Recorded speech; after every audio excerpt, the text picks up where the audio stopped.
undi 4 dari perwakilan Dusun Kubang. Dipersilakan untuk perwakilan dari Dusun Kubang untuk menyampaikan pidatonya di atas panggung. Tepuk tangan yang meriah.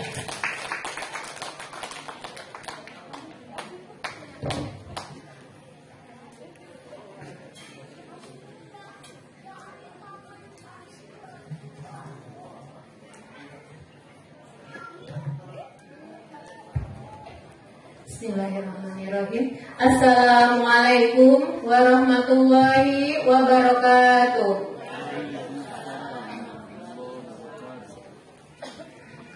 Yang saya hormati Bapak Dewan Juri, yang saya hormati Bapak Kepala Desa Anda Praja beserta staf dan jajarannya, dan yang saya hormati tokoh-tokoh masyarakat setempat dan seluruh hadirin yang saya cintai. Alhamdulillah, di siang hari ini kita semua bisa berkumpul dalam acara Milangkala Desa Anda Praja untuk menyaksikan lomba pidato pada siang hari ini. Pertama-tama marilah kita panjatkan puji dan syukur kehadirat Allah Subhanahu wa Ta'ala, karena atas rahmatnya, hidayahnya dan inayahnya kita semua bisa berkumpul dalam keadaan sehat walafiat. Salawat dan salam tak lupa kita kirimkan kepada junjungan kita Nabi besar Nabi Muhammad Sallallahu Alaihi Wasallam. Pada kesempatan siang hari ini saya akan menyampaikan sedikit tentang 10 program pokok PKK. Yang pertama itu tentang penghayatan dan pengamalan Pancasila. Yang kedua tentang gotong royong. Yang ketiga tentang pangan. Yang keempat tentang sandang. Yang kelima tentang perumahan dan tata laksana rumah tangga. Yang keenam pendidikan dan keterampilan. Yang ketujuh kesehatan. Yang kedelapan pengembangan kehidupan berkooperasi. Yang ke-9 kesehatan lingkungan hidup. Dan yang ke-10 perencanaan sehat. Untuk tentang penghayatan dan pengamalan Pancasila dalam kehidupan sehari-hari sangat harus kita terapkan agar supaya kita bisa mendidik anak-anak untuk menjadi manusia yang berakhlak, yang berbudi pekerti baik, dan mengamalkan Pancasila itu untuk menjadi pedoman hidup. Apalagi zaman sekarang banyak sekali di luar sana pengaruh-pengaruh yang tidak baik untuk generasi penerus kita. Yang kedua tentang gotong royong. Gotong royong di sini dimaksud adalah bekerja sama dengan tetangga, dengan saudara, dengan kerabat untuk saling membantu dan meringankan beban salah satu saudara kita, keluarga kita bila mana mereka ditimpa kemusibahan. Untuk yang ketiga tentang pangan.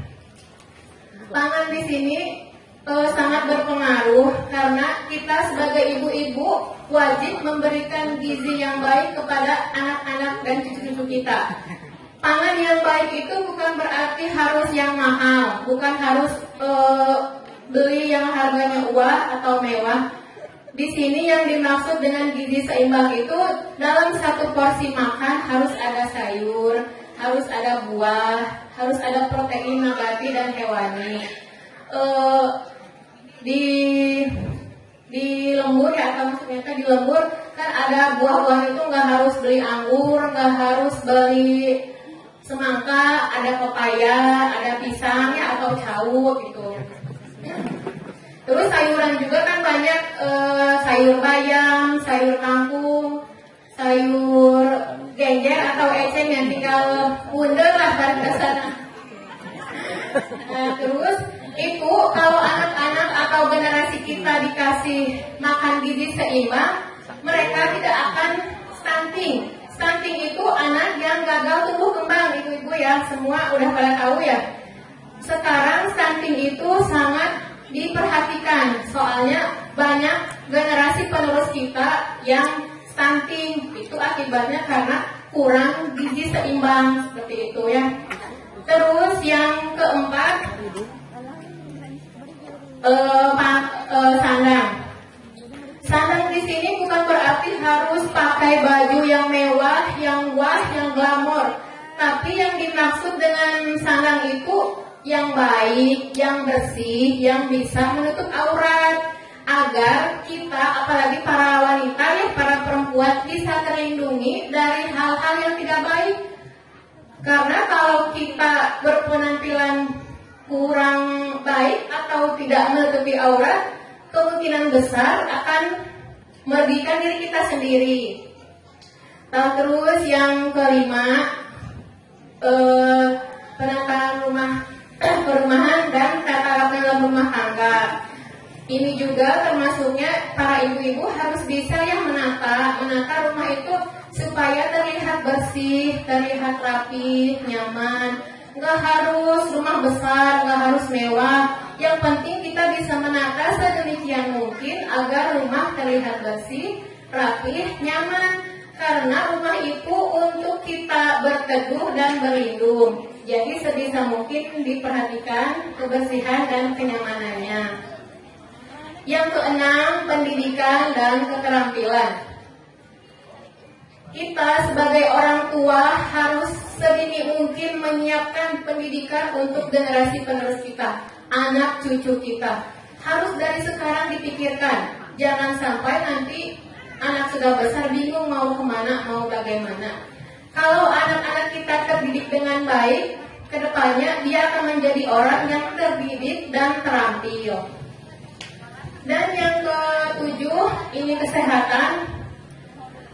Sekarang kan udah ada posyandu di setiap dusun ya. Jadi saya pribadi mengajak ibu-ibu semua yang mempunyai anak bayi sampai balita di bawah 0 sampai 59 bulan, wayahna setiap bulan harus ke posyandu ya. Untuk apa ibu?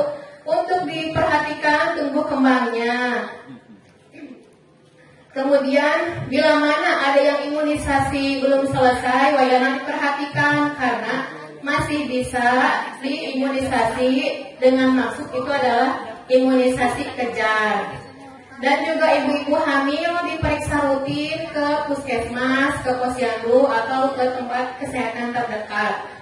Minimal USG juga 2 kali.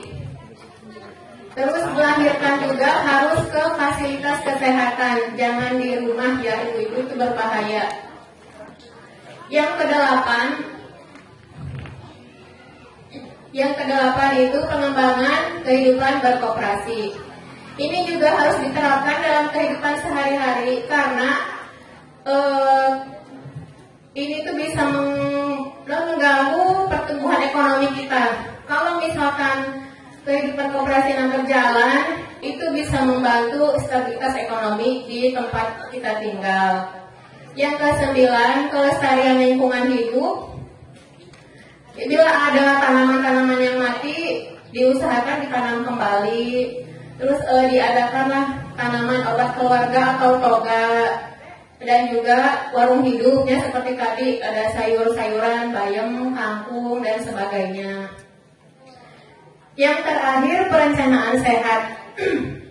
Perencanaan sehat dulu tahun 2019 ke belakang, kalau ada pasangan calon pengantin itu diperiksanya cuma ke bidan aja, bisa perempuan.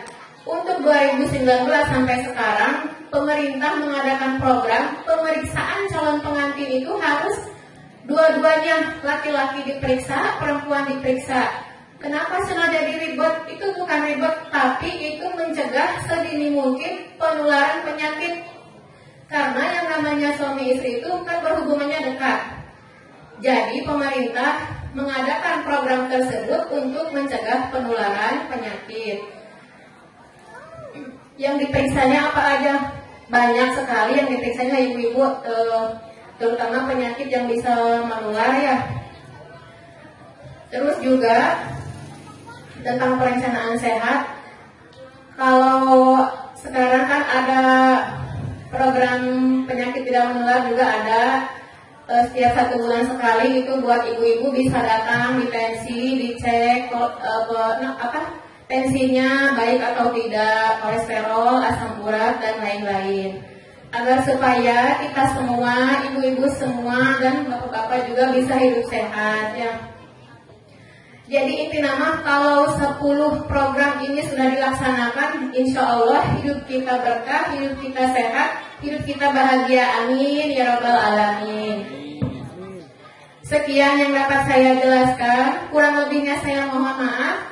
Wassalamualaikum warahmatullahi wabarakatuh. Waalaikumsalam warahmatullahi wabarakatuh. Ya, itulah dia penampilan dari Dusun Kubang. Tepuk yang meriah ibu-ibu.